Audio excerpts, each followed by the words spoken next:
the root of all illness is lack of forgiveness, and the beginning of all healing begins with forgiveness. It's at what level are you forgiving? Are you forgiving at the surface level where you're just saying words? Or are you forgiving at the level of the soul?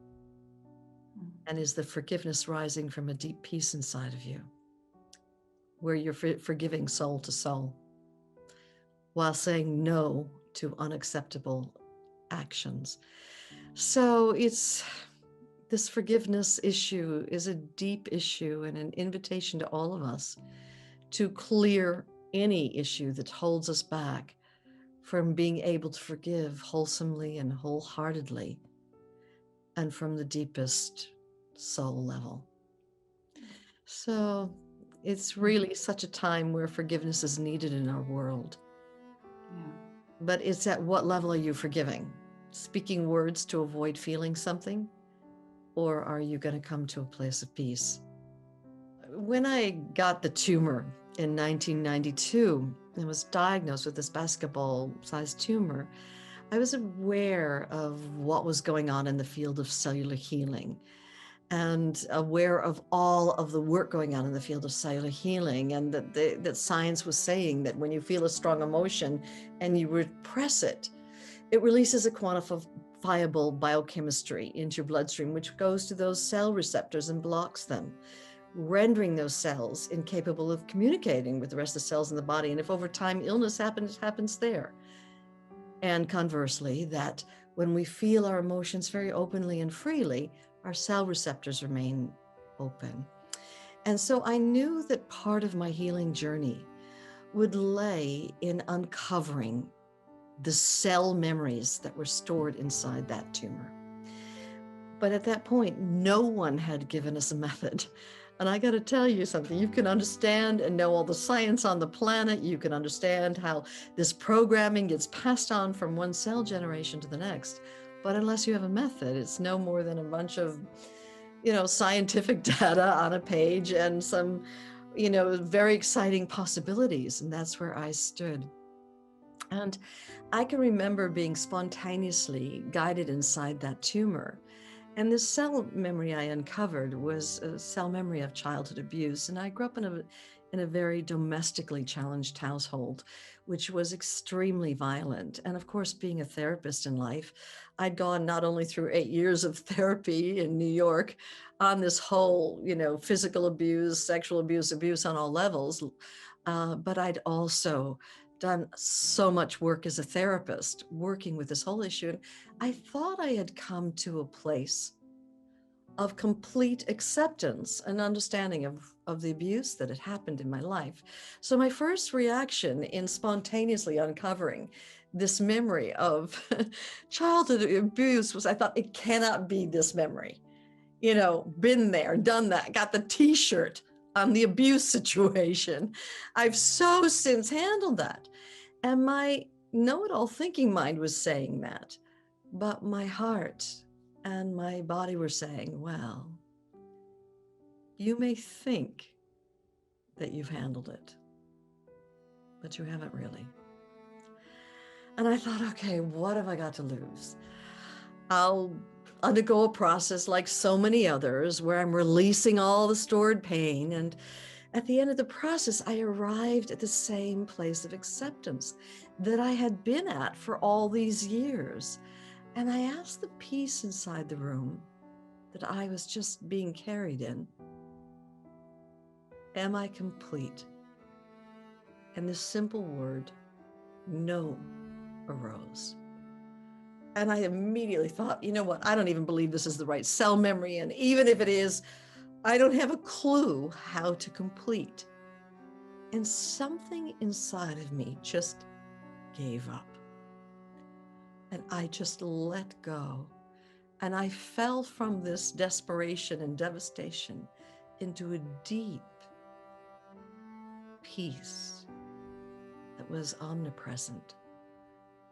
And a prayer arose, please, somehow let me be guided to complete with this whole issue of childhood abuse. I actually didn't expect an answer. But then, at an unexpected moment, forgiveness arose. And immediately I thought, what kind of difference could forgiveness make? I've so long since come to acceptance. And my mind was saying that. But my body and my soul were saying, you can't afford not to forgive. And so I attempted to open my heart and forgive. And it hurt. Because you see, I had created this whole identity of compassionate, understanding Brandon, the therapist who had nobly come to understand her violent past. And I had to step down off my own self-made pedestal and face down 30 years of pride, dressed up as compassion. And it hurt to face down that much pride. But I finally did. And when I finally cracked open and wholehearted forgiveness came, I realized that that tumor had never been clinging to me. I'd been clinging to it. And 30 years of a blame game, dressed up as compassion and understanding, but 30 years of my blame game, it was finally over.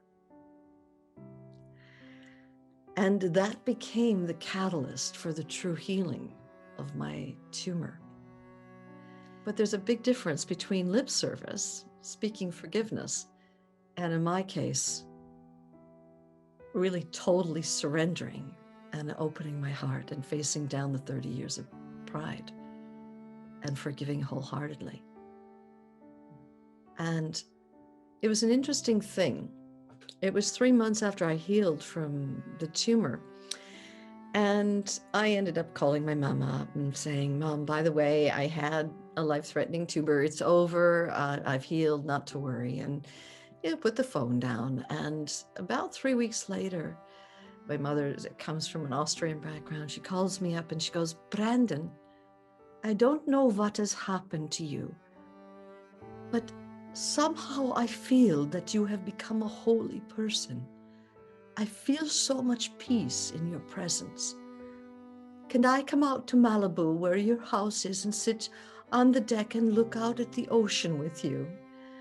Now, if you knew my mother, she was a bulldozing bully, and obviously a lot of the physical abuse had come from her. And she was a very violent woman, even up until the day, she died. She was a big bulldozing woman.